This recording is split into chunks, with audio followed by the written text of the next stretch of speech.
Since I can remember, video games have been weird.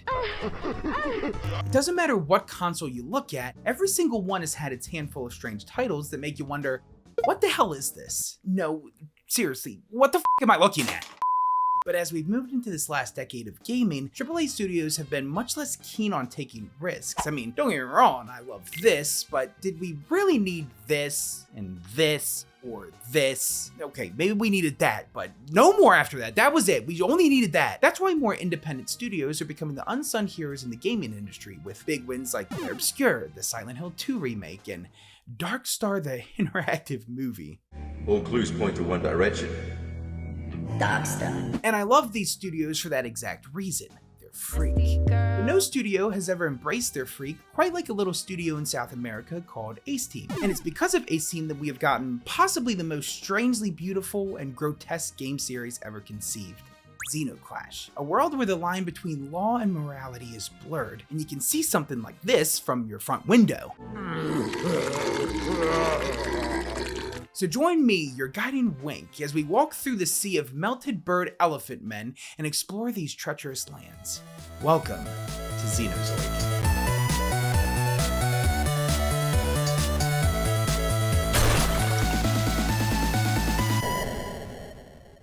Our journey first takes us to 1999 Chile, a barren landscape for the video game industry at the time. But for some, like brothers Andres, Carlos, and Edmundo Bordo, that landscape would become their canvas. Using their initials to create the name Ace, the three entered the very popular Doom and Quake mod scene with their creations like Zan Zan, The Dark Conjunction, and most notably, Batman Doom. Where were the other trucks going?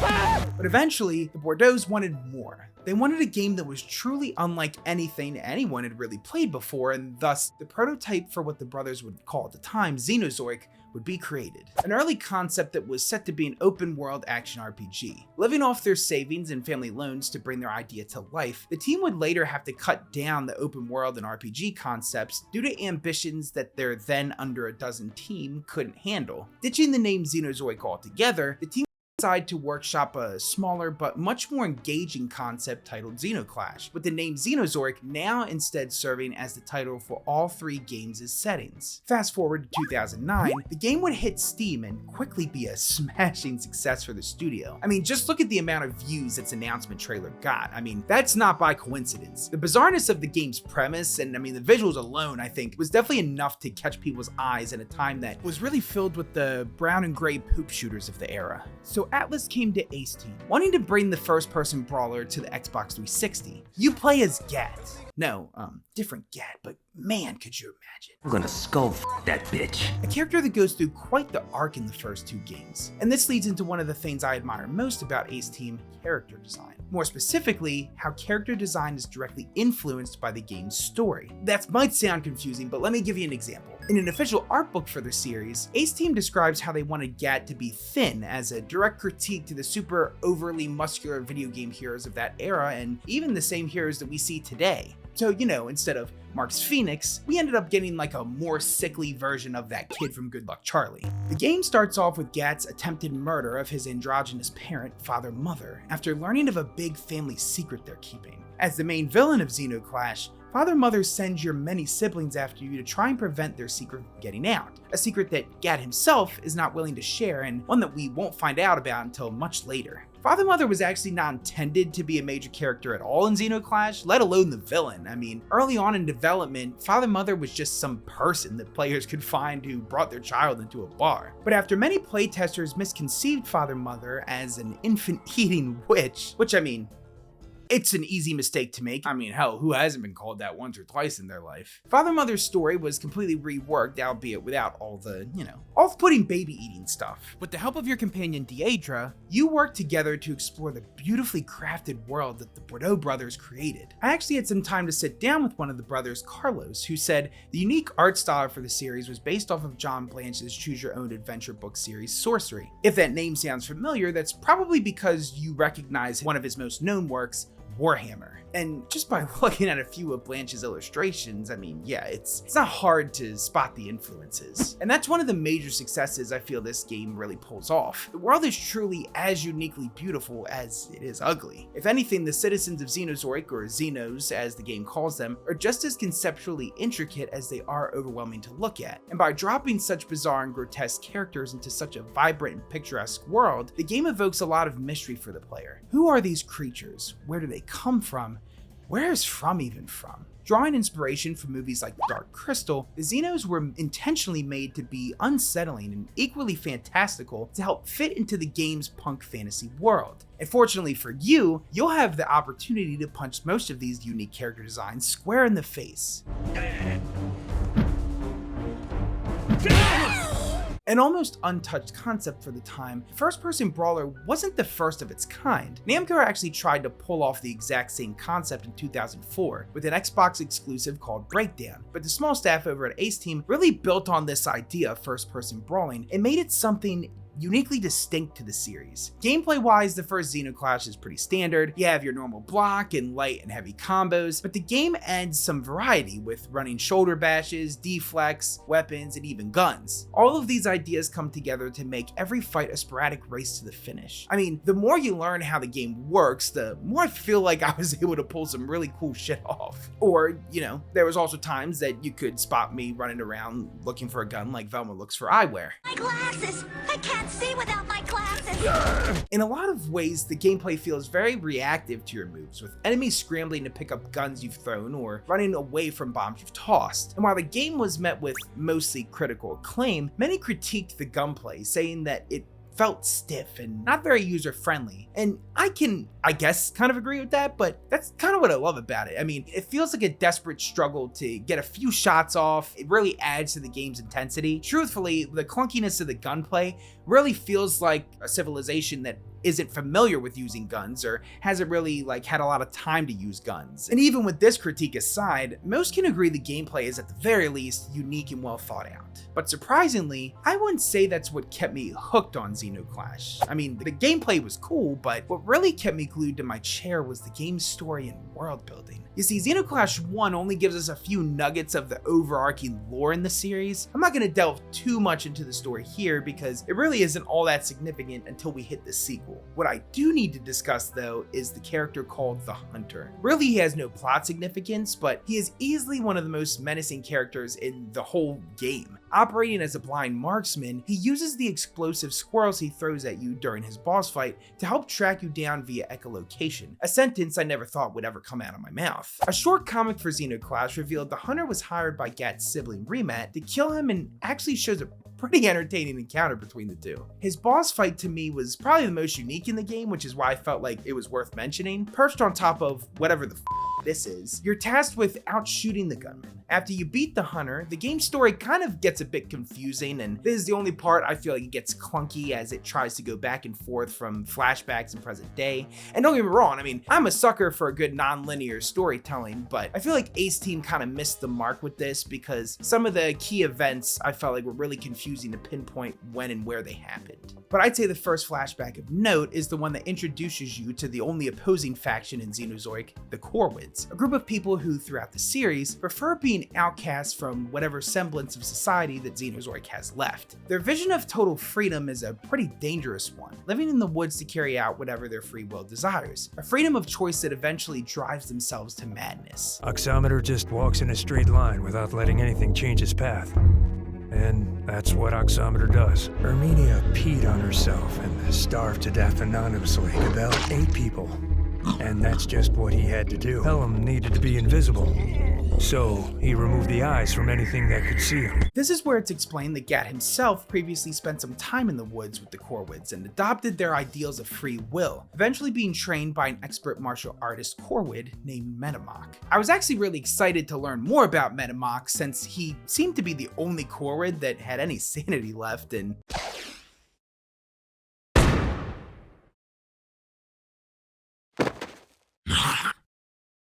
And then he killed himself. or, you know, I could Also, cherished the short time I had with him. Truthfully, there's not much more to learn about Medlock anyway, outside of the fact that his fandom page has a photo of Barack Obama for some reason. Alright, now stay with me. We fast forward back to present day with Gat and Deidre, who are now exploring a long-abandoned temple in a limbo-like place called the Endworld. And it's here where we free arguably the most important character in the whole series, the Golem, a well-chiseled meat mountain. He's been imprisoned at his throne for quite some time before you woke him up, and was actually put there by his creators in case one day he was needed. After a short round of Link's crossbow training,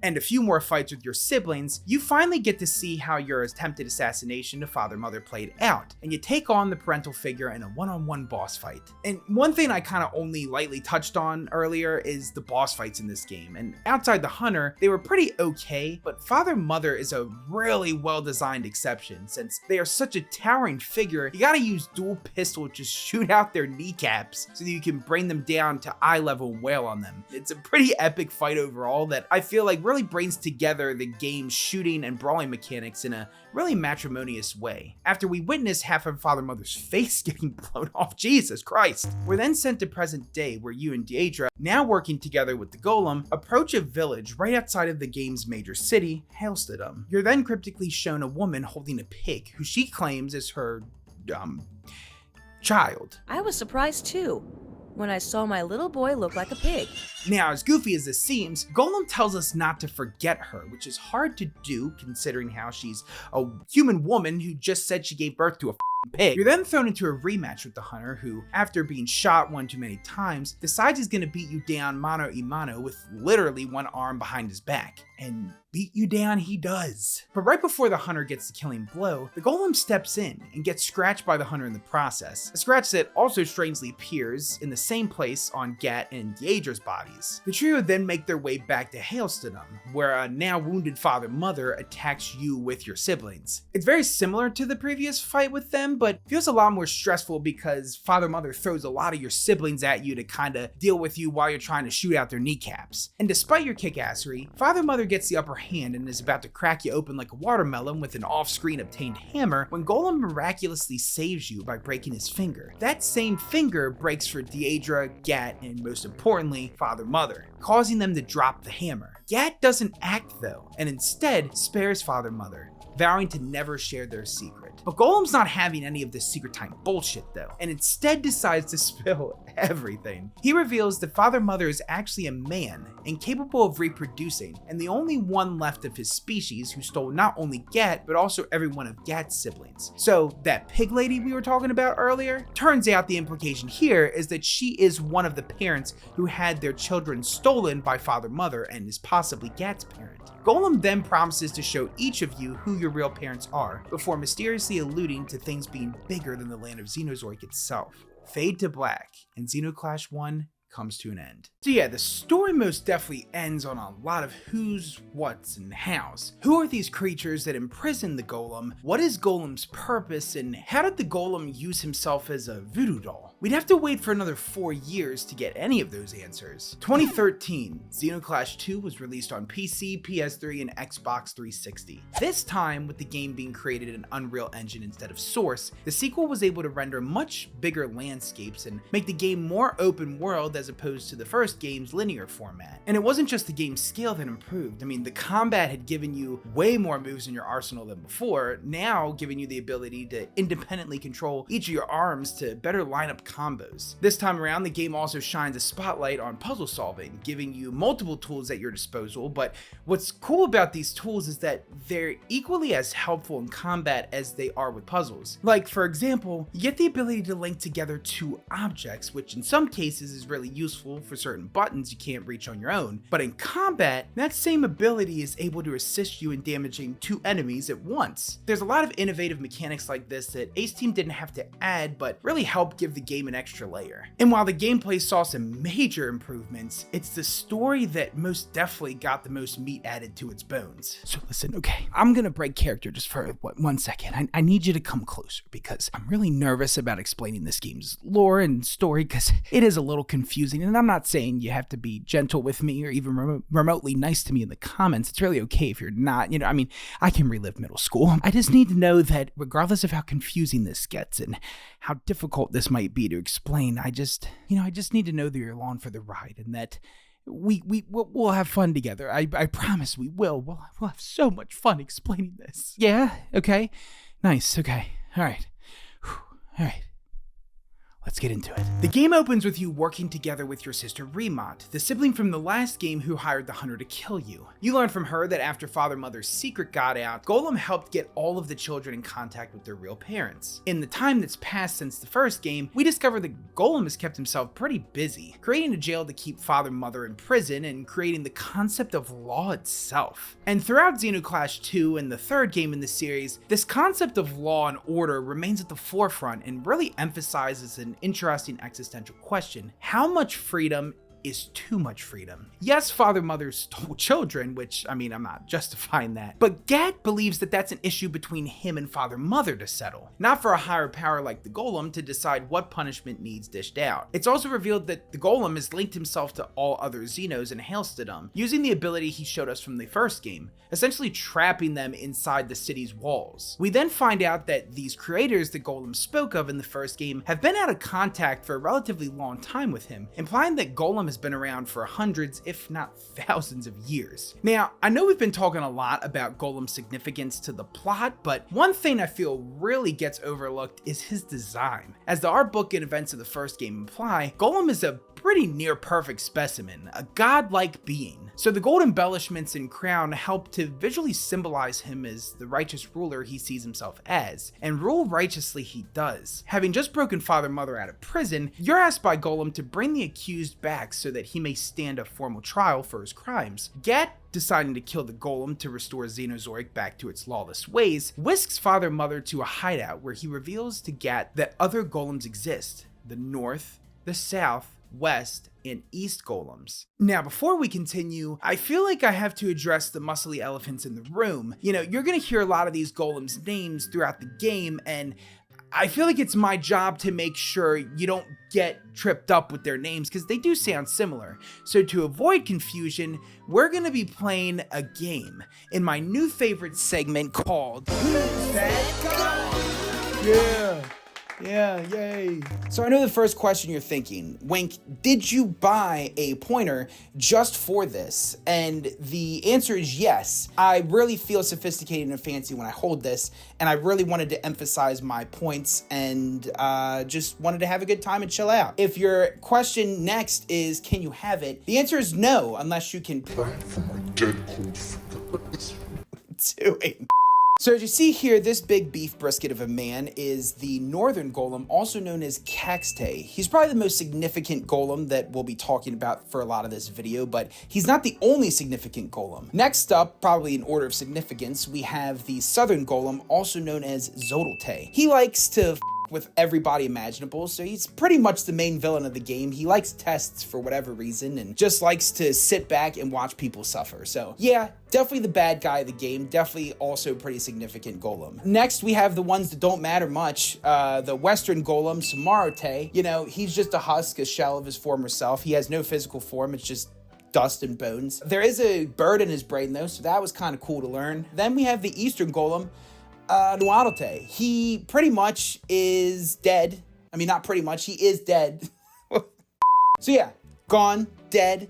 Not really much significant outside of the fact that he plays God, and that is the reason that he gets murked. So those are all of the Golems and their names, but because you guys are so god darn cute, I can see you through the screen, I see you looking at me, mwah, great job. I wanted to have a little bonus round, because I actually learned a lot more about the Golems through the game's art book that I thought was kind of cool. So the Tay in their names, I mean, what the hell is up with that? I mean, they all have it, Caxte, Zodelte, Samarote. We actually do get confirmation about why that is, and and Tay is not really a part of their name. It's more of like a title and a mark of respect for them. Similar to how in the army we have sergeant and lieutenant, think of that as what Tay means for golems. So yeah, hopefully this clears up any confusion you guys might have had and you might have later on. And other than that, I appreciate you playing, even though you didn't play. You just really heard what I had to say. There was no way to play this game, but I appreciate that you stuck around thinking you could play, and let's get back to the story. So this is where the game gets really interesting, because your main task is to find the other golems of Xenozoic to power up against Caxtay, but your optional objective is to go out and find all your brothers and sisters, and honestly, those side quests are probably the most fun I had in the game. It's through recruiting those siblings we're introduced to the game's two new mechanics, allies and skill points. Very similar to other RPGs, the game now allows you to level up and place valuable points into things like health, stamina,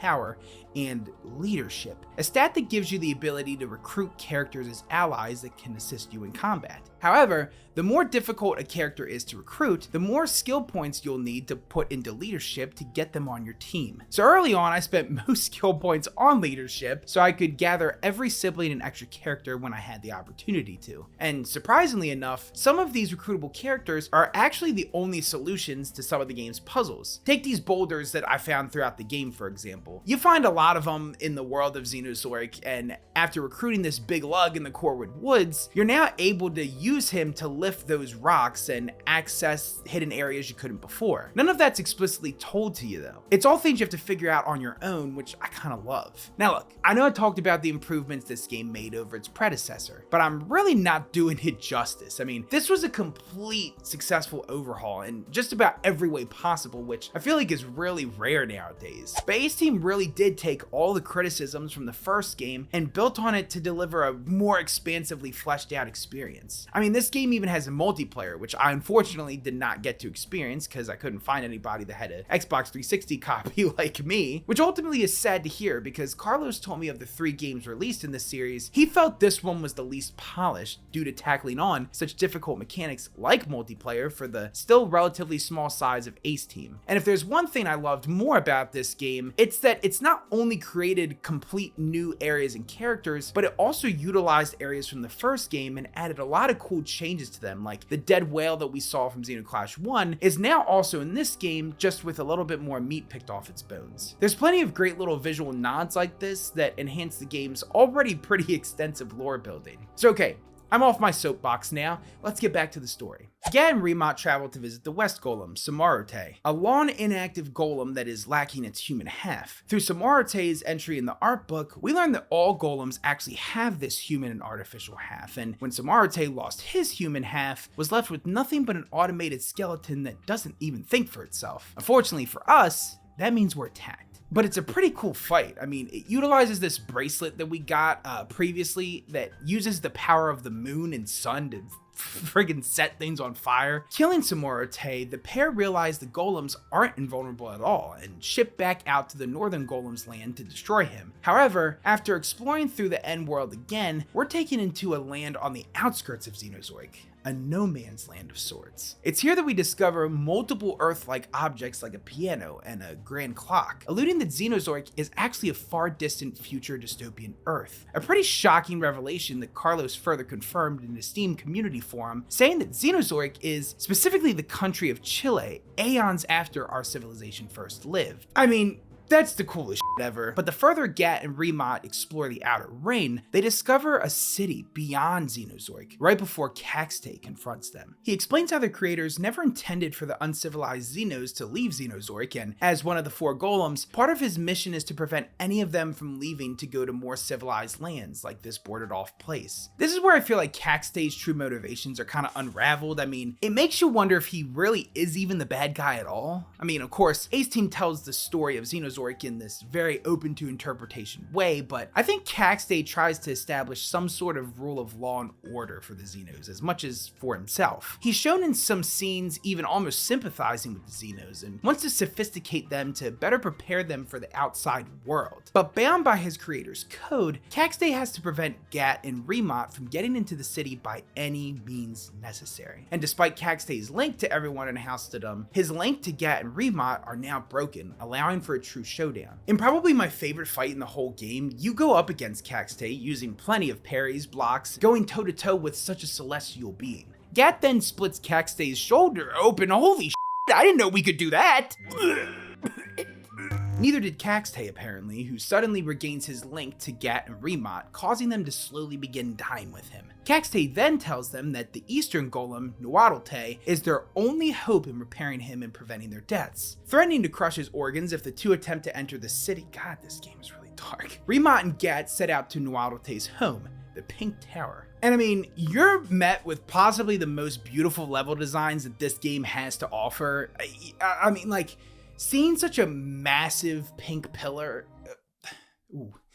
definitely didn't think of how that would sound out loud. Let's run it back. The large and magnificent pink structure, nope. The large, really cool colored building in the background and the sequence of events that leads to you getting there is really some of the best architecture and level design that this game has to offer. I think it's the perfect combination of the weird, zany, but vibrant and gorgeous art style that Ace Team is really known for. After getting to the top of the tower, you surprisingly learn that Nuadolte has been dead for years, and it's here for the first time that we come face to face with the Southern Golem, Zodolte. He tells us that over time, Nuadolte started dying of boredom, so to combat that, he started creating new life in the form of monkey creatures called chimeras. We'd later learn that all Xenos derived from chimeras and eventually evolved into what they are now. And this concept of chimeras is a really cool topic that's even touched on in the third game in the series, and one of those other big, overlying questions that I feel like we never get a straight answer to. Like, who created the chimeras? Like, we know that Nuadolte got bored and made some of his own, but were there chimeras here before? And if they were here before, who created them? We kind of get somewhat of an answer in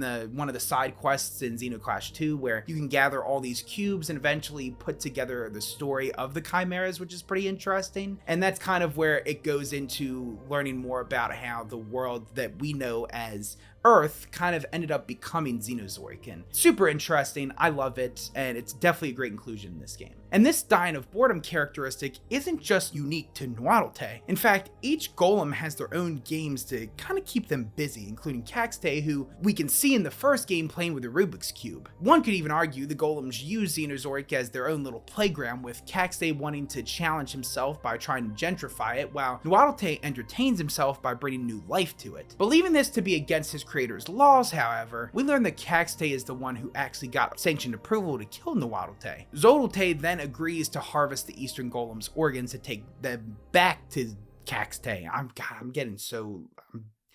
I'm sticking along. We learn each golem has selected powers when placed on Xenozoic, and that Zodolte, while not able to link himself to other people, is able to remove Caxtay's links. We then rush across Xenozoic to aid a now kidnapped father-mother who is held captive by the biological parents of the children the father-mother stole. Led by Zodolte, you're then locked into a fight with them all, and after blowing them up using the power of the frickin' sun, yeah, hell yeah, you free father-mother. Zodolte says the whole kidnapping was actually set up as an elaborate test to see if father-mother would show any remorse for what he did and to see if Remot still loved him. But Remot stands in solidarity with father-mother, still referring to him affectionately as she. Failing his test, Gat's told by Zodolte that he has one final test for him at the Hailstedum town square. Upon arriving, Zodolte reveals that he was the one who removed Caxtay's link before his fight with Gat, saying that the brawl was a test for Caxtay to see if he would follow their creator's law, even if it meant breaking his own moral code of killing Xenos. Zodolte then removes all links to Caxtay except yours. This is your final test. Are you willing to kill yourself if it meant killing Caxtay? But Gat, seeing him as the lesser of two evils, decides to team up with Caxtay to take down Zodolte. This then leads to a really cool final boss, as mechanically, any damage that Caxtay takes in the fight, you take on as well. It was a really great curveball to see that the game kind of threw at you last minute, and one that I feel like was really unique and interesting to see the game kind of tackle. It was neat that you guys got to team up, but also were kind of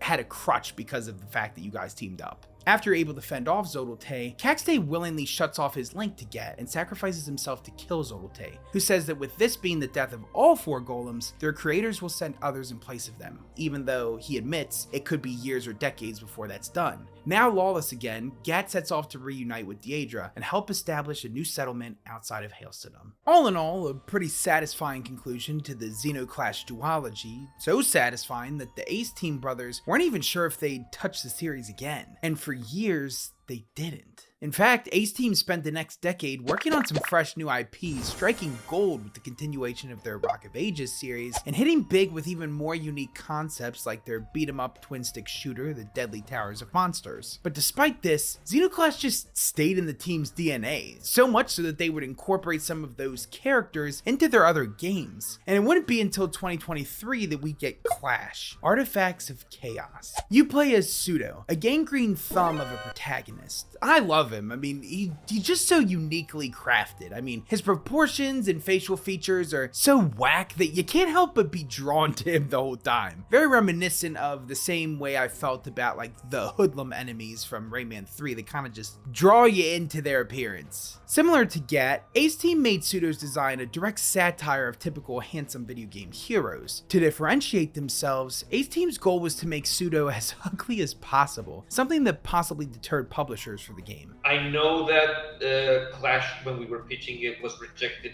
because maybe the visual identity was just too much. It's standard when you're pitching for a project, I can't say who or what, but you tend to pitch it to multiple publishers. You can be given reasons that the budget's not what we're looking for, the genre is not what we're looking for. And it's not surprising that, well, maybe it was just too weird for some publishers, I mean. Pseudo's a hermit who, for many years, lived all alone in the southern part of Xenozoic, a world we're now experiencing hundreds, if not thousands of years into the past. Yeah, so this game is actually a prequel set way before the first 2 games, so that means no Gat, no Remot, and no whatever the hell this thing is. But Carlos said that was for the best. I mean, after all, it had been 10 years, and Ace Team wasn't entirely confident a continuation of a decades-old plot would gravitate well for players. So they built this game's story entirely from the ground up, bringing on board Talos principal writer Jonas Kuratzes. I actually really agree with that decision because I feel like not having the restrictions of the first 2 games' characters, Ace Team was able to be a lot more creative with the direction the story went in, and also was able to add a lot more character development and emotional depth, not having the crutch of those previous characters. As Pseudo, you stumble across a boy and his grandfather, the latter of whom get caught up in a fight, introducing for the first time the series' new mechanic, the One Law, a game for inhabitants of Xenozoic to establish some sense of order and rules before every fist fight. To play, you and your opponent put down an artifact that gives you a leg up over your opponent if you win. These can vary from simply getting to hit an enemy first to covering the whole area in a fog to make it harder for enemies to see. Rolling 6 and 9-sided dice on a mat, whoever has the highest total wins, but each player also has their own tools called chakas that can alter and even destroy the dice in play. This adds a lot of strategy to the game and is a really eccentric calm before the storm. Honestly, I couldn't get enough. You know, I'm not much of a gambler, so pulling one over on this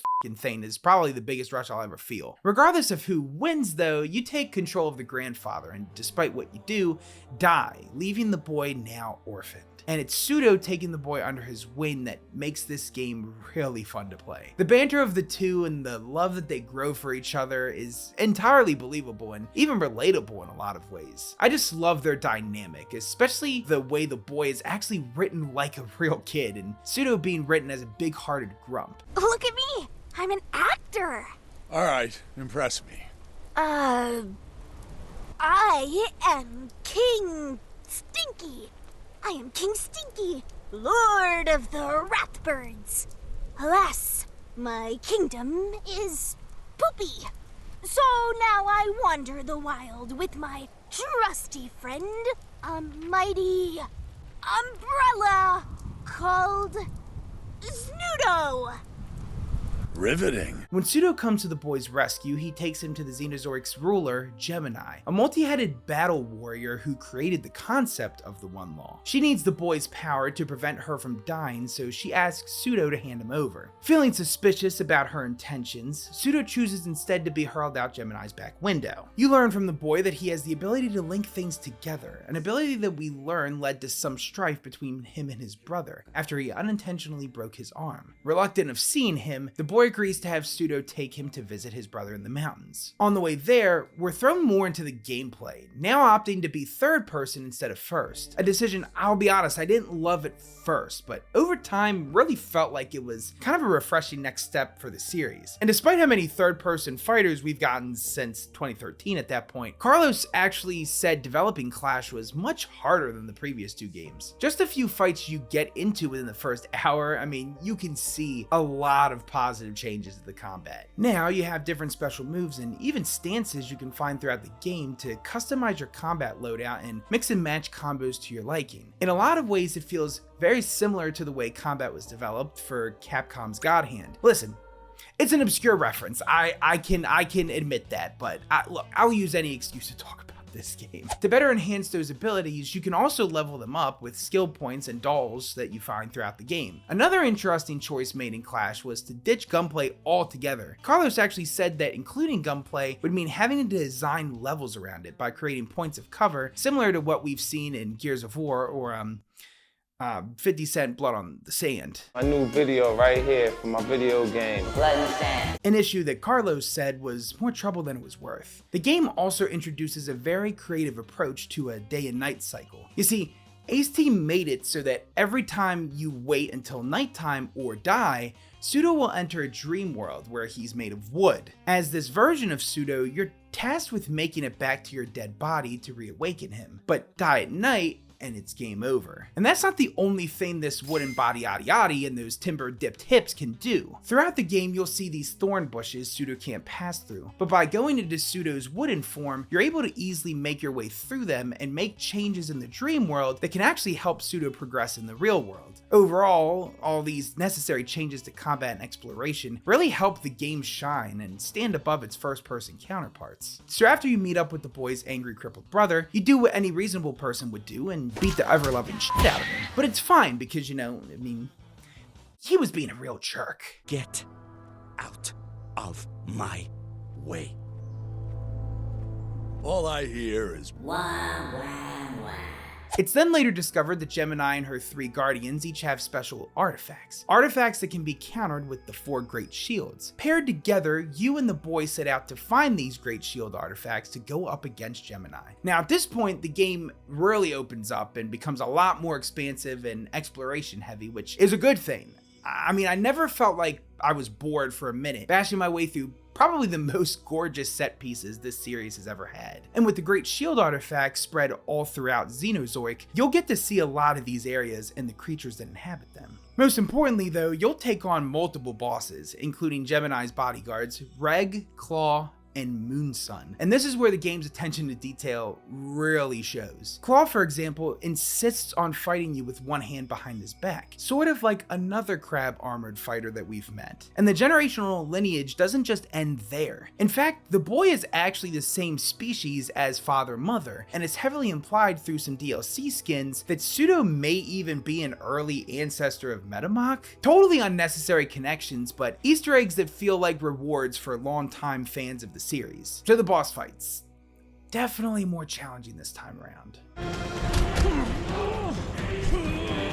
It was at this moment that he knew. He fucked up.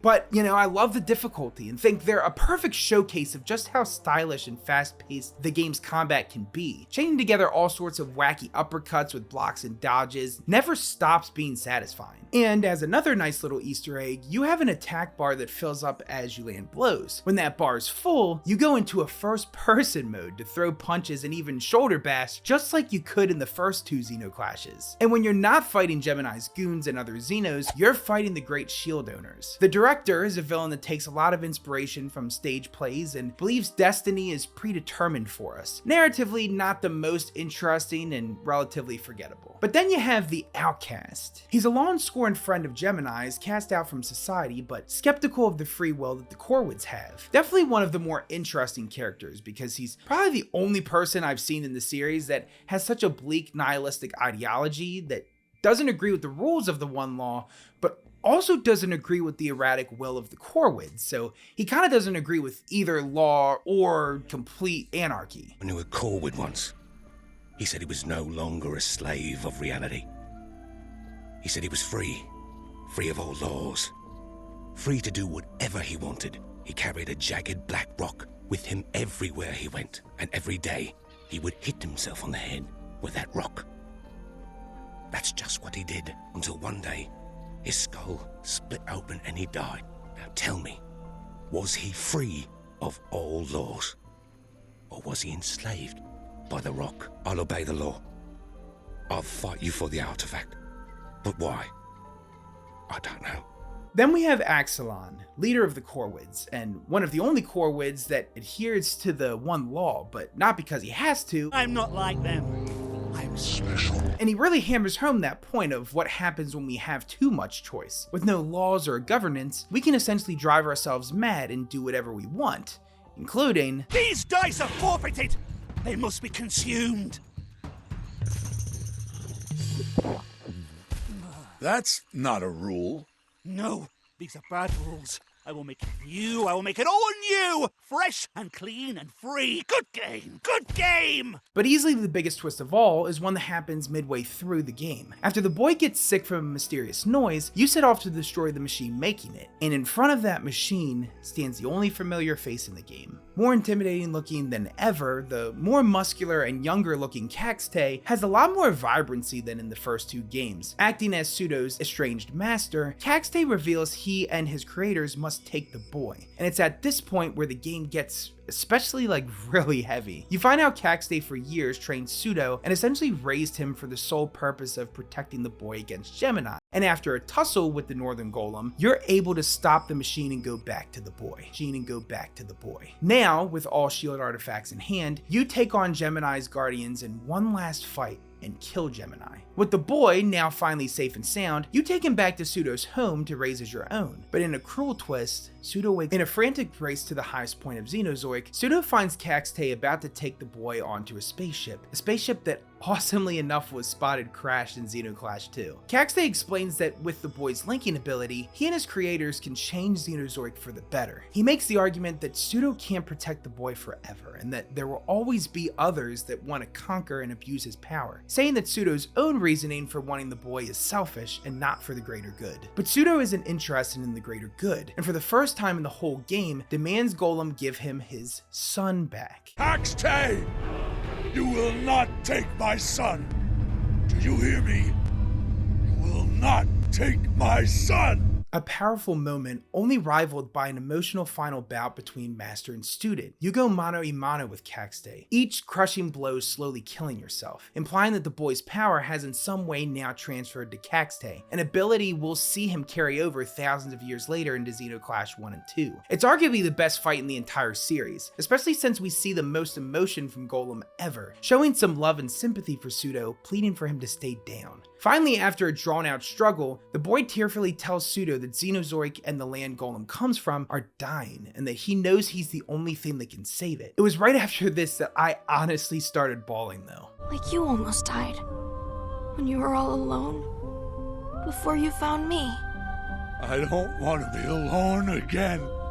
Accepting their destinies, Pseudo allows the boy to be taken away, never to be seen again. Now the new ruler of Xenozoic, Pseudo quickly demonizes the title and takes Gemini's ultimate artifact that created the One Law and burns it to ashes, saying simply, While there is no justice, there will be no law. One of the greatest twists in a game I've played in a while, since this implies that with Pseudo's destruction of the One Law came the slow downfall of sophistication, civilization, in Xenozoic, which led to the state of anarchy that we would see in Zeno Clash 1 and 2. Truthfully, no notes. I don't think there's any more beautiful way to end this series properly. And even though Carlos said they're never opposed to continuing the franchise, there's no future Zeno Clash games planned at the moment. Unfortunately, that sentiment is only echoed by an Ace Team dev who confirmed that while Clash Artifacts of Chaos was the most critically successful game in the series, it sold the worst. Which is really a shame because there's so much effort and love put into each game, of course, but especially this game. It just feels like every misstep Ace Team may have had in the first two games, they fine-tuned and built on to create the perfect conclusion with Clash. And I mean, we haven't even talked about the voice acting. I mean, the voice acting team in this is just so good. Huge shout out to the guy who played Pseudo, Glenn Rage. To my knowledge, Rage has had a lot of credits, but most notably, I mean, he's been the Beetle from It Takes Two, and holy shit, this guy was Deathstroke? Spent a little time in Arkham. Did some healing. Oh, killed the Justice League Deathstroke, but I mean, cool that he did it. Seriously though, Rage's talent is only comparable to Ace Team's skills. They're the only team that can turn a game from a goofy mystery into an odd-world space opera about loneliness and the meaning of true freedom. If you love weird, I'm begging you to play this series, and more importantly, check out Ace Team's other games that have just as much, if not more, style and creativity. From the Eternal Cylinder, Abyss Odyssey, Soul Seraph, all examples of the many Ace Team titles that just ooze love and passion. And hey, if you loved those games, I strongly suggest you check out the trailer for their upcoming Lovecraftian co-op horror, The Mound. I'm especially interested to see how this one looks since it's, to my knowledge, the first realistically rendered game they've ever made. It's the hard work from small devs like Ace Team though that really are keeping the gaming industry not just alive, but thriving. Having the creative freedom Ace Team has is always a struggle to uphold as you become more and more successful, but I really respect how these devs don't compromise and fully carried out their vision. So help them support their future visions by buying any of their games now. And in the meantime, let me know what your favorite Ace Team game is in the comments, and let me know if there's any other small studios you want me to cover. Take care.